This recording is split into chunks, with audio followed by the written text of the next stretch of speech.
Hi friend, நான் உங்கள் Jenny.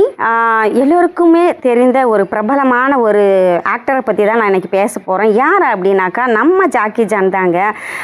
அவருக்கு பார்த்தீங்கன்னா நிறைய இந்த பாக்ஸிங்கில் நிறைய அடியெல்லாம் பட்டுச்சு. அதையும் தாண்டி பார்த்தோன்னா அவர் வின் பண்ணார். வின் பண்ணி அவருடைய சொத்து மதிப்பு பார்த்திங்கன்னா $400 மில்லியன் அவர் வச்சுருந்தார். தன்னுடைய ஒரே மகனான அவங்க சொந்த பிள்ளைக்கே பார்த்திங்கன்னா அவர் அந்த சொத்தை தரவே இல்லைங்க. ஏன்னா இவர் நிறைய தீய பழக்கத்தில் ஈடுபட்டு இருந்ததுனால அந்த கஞ்சா பொருளில் நிறைய கேஸு அது இது போயிட்டு வந்துட்டே இருந்தார். அது மட்டும் இல்லாமல் அவருடைய அப்பா பேச்சை இவர் கேட்கவே இல்லை. இவங்ககிட்ட நம்மளுடைய சொத்தை கொடுத்தோம்னாக்கா இது ஊதாரியாக தான் செலவு பண்ணோம்.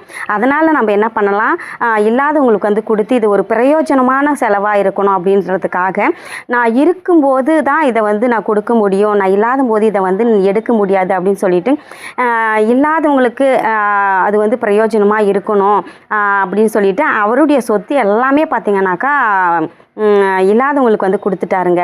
ஸோ இந்த மாதிரி ஒரு நல்ல உள்ளம் படைத்த ஒரு மக்கள் எல்லாம் கூட இந்த நாட்டில் இருக்கிறாங்க அப்படின்னு சொல்கிறதுக்கு இவர் ஒரு சிறந்த உதாரணம்.